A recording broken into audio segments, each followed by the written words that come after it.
everybody says it seems obvious, if you've got scientific proof of survival after death, why on earth doesn't everybody in the world know about this? Well, there's a very good reason. And the analogy is the Greeks actually proved that the world was round 2,300 years ago. But nobody found out about it because it upset the establishment of the day. And it wasn't until Magellan actually sailed round the world that you then had the experiment proving the world was round, which then matched up with the Greeks' mathematics. And then, even though the establishment didn't like it, they couldn't suppress that, having the two together, the experiment and the maths. And that's exactly the same as with the survival after death, the proof. I'll read out a statement here so you can see exactly what we are up against as we try and crash through the establishment barriers. This is a statement from Adrian Berry, the science correspondent of the Daily Telegraph. And we must always bear this statement in mind when you wonder why everybody doesn't know about survival after death.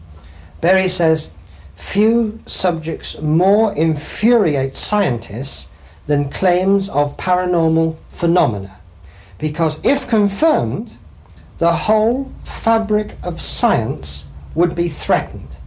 Now that's exactly what we're up against. Same as the old idea of the world being round, we're going to upset professionals who say differently that there's no such thing as survival after death. You've got the religious establishment who does say, funnily enough, that there is survival, but they've put conditions on it. The only way to get into the next world is to believe what the priests are saying. It's a conditional survival. And then we're up against the other block is the materialists, who say that when you're dead, mate, you're dead.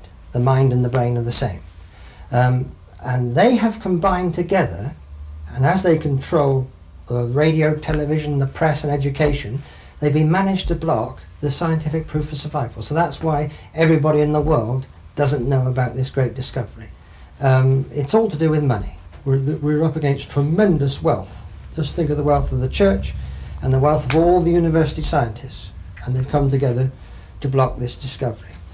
Now, we've had the actual experimental proof of survival for over 100 years. That is, when somebody who once lived on Earth comes back, these are repeatable experiments under laboratory conditions, and show that they're still alive. And when this happens, they're as solid as when they were on Earth. And this is dating from the 1870s, when Sir William Crookes, one of the greatest scientists Great Britain's ever produced, actually carried out these experiments, and he had regularly, every time the medium he was working with went into trance, he had somebody from the next world proving that they were still alive. And he reported accordingly in the Quarterly Journal of Science. This is the top scientific magazine of the day. And then other scientists, international scientists, repeated the experiments. Professor Charles Richet, a Nobel laureate for medical science from France. And this is what Richet says. Very important statement again here. "There is ample proof that experimental materializations should take definite rank as a scientific fact." Now, I would much rather take notice of a man of this caliber. But the main reason this didn't break through over 100 years ago when these scientists did these experiments of survival is because they couldn't answer a very important question. All right, the colleagues said, you've proved survival by experimentation because people are coming back and showing they're still alive, but where is this next world? And they said, I'll tell you where I think it is, because Sir William Crookes is the pioneer of television. There would be no television if it wasn't for Sir William Crookes, because he invented the cathode ray tube. This is the quality of the scientists we're dealing with here.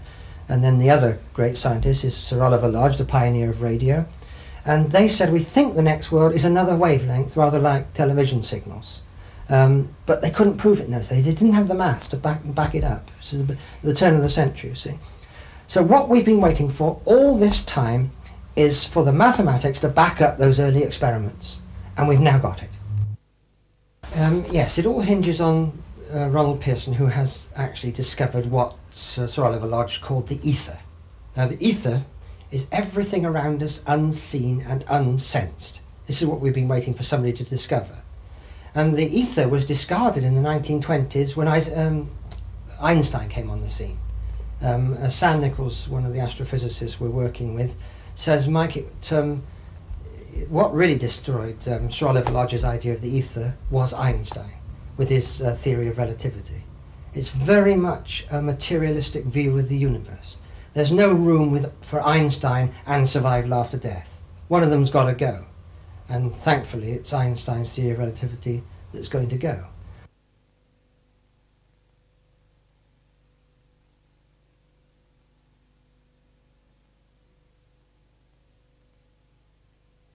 Please don't think I'm attacking this great scientist Einstein, because I'm not. He just happened to have made a mistake with his relativity because he wrote it before we discovered the building blocks of the universe, wave-particle duality, which I shall talk about later on.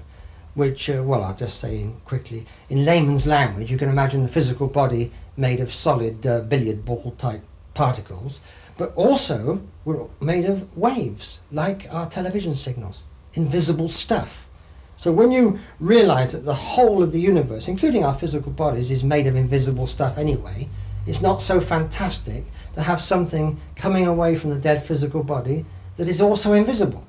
So we've been waiting for somebody, and it's Pearson's the fellow who's come along and discovered it, that invisible body that comes away from our physical body, which the religionists have been calling a soul. See, we're only confirming that the basis of religion is right. There is a soul that comes away from the physical body at death. And what Pearson's said, he's